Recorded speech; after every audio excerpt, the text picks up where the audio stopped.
The doors are closed if you don't know Arabic. It's as simple as that. Arabic is a key, and that will let you into the house. And then there are other skills that you need to know to be able to navigate the house, to know where the kitchen is, to know where the dining room is, and then to know the adab of the house, because the house has adab if you're a guest in the house. This is the house that God has given us. So the Quran is Arabic, but it's not Arab. Uruba is related to a specific ethnic group of people that are called Arab.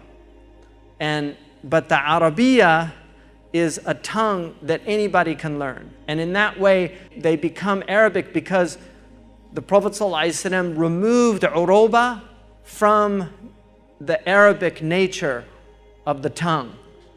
And he said, "Man takallama al-arabiyyata fahuwa Arabi." Whoever speaks Arabic is Arabic, right?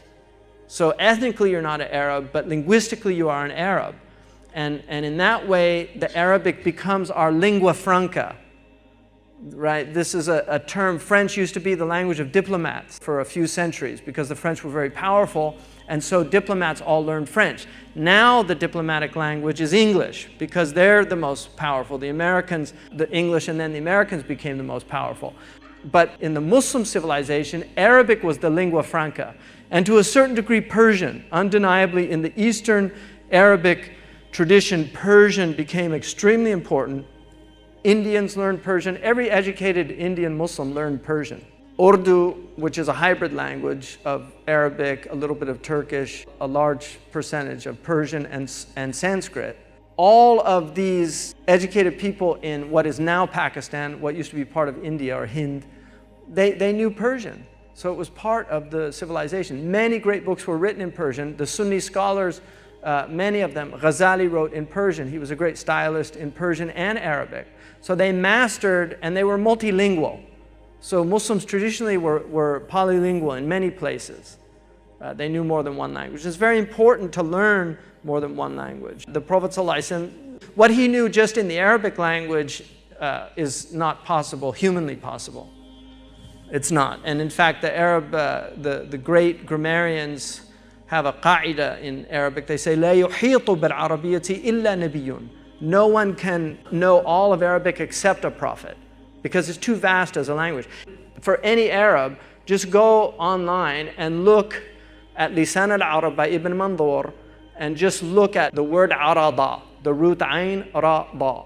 Just look at the pages of meaning that come out of that one root, and then marvel at how one human being could know that much about the Arabic language, Ibn Mandur. But he was a specialist. And so that's quite rare. So mastery of the Arabic language was very important in the Islamic civilization. And this is why in the early portion of the Islamic civilization, Muslims learned Arabic in the same way that educated Europeans knew Latin during the medieval period.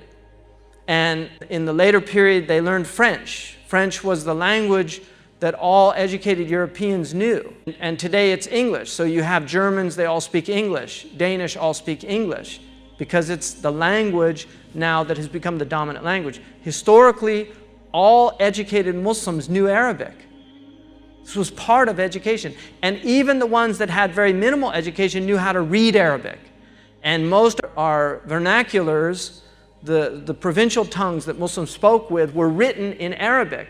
So if you look at Hausa land, for instance, the Nigerians, they're now Nigerians, but if you look at the Fulani, the Hausa, the Mandinka, the Pwele, these great clans, West Africa, their language was Arabic. And this is why we have Arabic manuscripts from slaves that came to America. They weren't writing in any of their local dialects, they were writing in Arabic.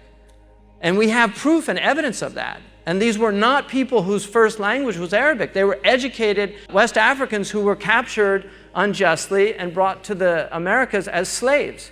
And in the Bahia Revolt in Brazil in the 1830s, their language of correspondence was Arabic. And this made it very difficult for the Portuguese because they didn't know Arabic. So these slaves that were revolting against their unjust captivity, their code language was Arabic.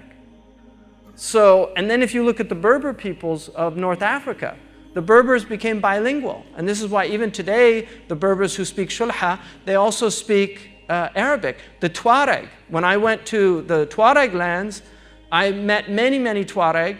They all spoke Arabic, even though Tamashek is their language. But they all spoke Arabic because wherever Islam went, Arabic went with it. This was our lingua franca. And we have to revive Arabic as a language that binds us. We're bound now by English. This is the dominant language because the dominant culture speaks English. It's a hegemonic culture. Its media has had massive influence. I've met many, many Arabs from Gulf states who speak much better English than they speak Arabic. And this is a crisis. And I would argue that Arabic is going to be a dead language if things continue as they're going. It will become like Latin because it's a very difficult language to master. And one of the interesting things about modern Arabs, and I really believe that a lot of the problems in the Arab world is because of the Darija. Because the Darija is like Ebonics. Ebonics is a very rich cultural language of African Americans, but Ebonics will limit people's abilities.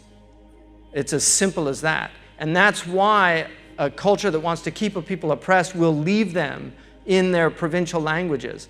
They won't educate them out of those languages. They will keep them oppressed. And so it's very important. And that's why you find educated African Americans that came out of inner cities are bilingual. They speak the language of the inner city where they grew up, and then they speak what they call the job interview language, right? Which is how to speak in good English. But if you look at Malcolm, Malcolm spoke beautiful English. The first thing he learned was diction, which is proper word choice, which diction is almost a lost art now because people don't know the meanings and the subtle differences, what's called fiqh al-lugha in the Arabic language, the subtle differences between words and why we would choose one word over another word to mean something very specific. Because precision, if we want to communicate, it demands that we be as precise as possible. And in order for the ambiguities to be removed. In logic, when we use terms, the first and most important thing about terms is that they're clear and unambiguous. In other words, that we define our terms. So that when we speak, if I say democracy, I know the genus is government, right? And I know that the difference is of, for, and by the people, right? So there's a definition. That's a working definition of democracy. Obviously, there are other definitions. If I say monarchy, then it's a form of government, and what distinguishes it is that the head of the government is a hereditary line, a family line. That's a monarchy. And then a dictator, the genus is government. The form is an individual who has absolute power. So when I'm talking about democracy, we cannot call, for instance, a lot of the governments today that are called democracies are not of, for, and by the people. They're of, for, and by the corporations. So this becomes important in terms of understanding when we speak the words that we're using and what they're communicating. It's very important. So diction was traditionally taught. And that's why the first major discipline of the human being is the acquisition of words, their correct meanings, knowing 1, 2, 3, and 4, because words have different meanings in context. I'll give you an example. I read a translation of an Arabic book in which the person translated in every sentence that the word qiyas was used, he translated as syllogism. And it was a completely inaccurate translation because qiyas means syllogism, but it also means reasoning. It can mean analogical reasoning. There's different types of qiyas, istintaj, istiqra, tamthil. These are different types of qiyas. And you'll only know this by the context of the sentences. And this is where domain knowledge becomes incredibly important and very difficult for people because domain knowledge takes a long time to acquire. One of the things that my sister was criticized for was having books of Greek and Roman mythology in her curriculum for children. If you want to understand Western literature, you have to know Greek and Roman mythology. At some point or another, you will have to know Greek and Roman mythology because it's very, very important. A lot of metaphors, a lot of words are taken out of these.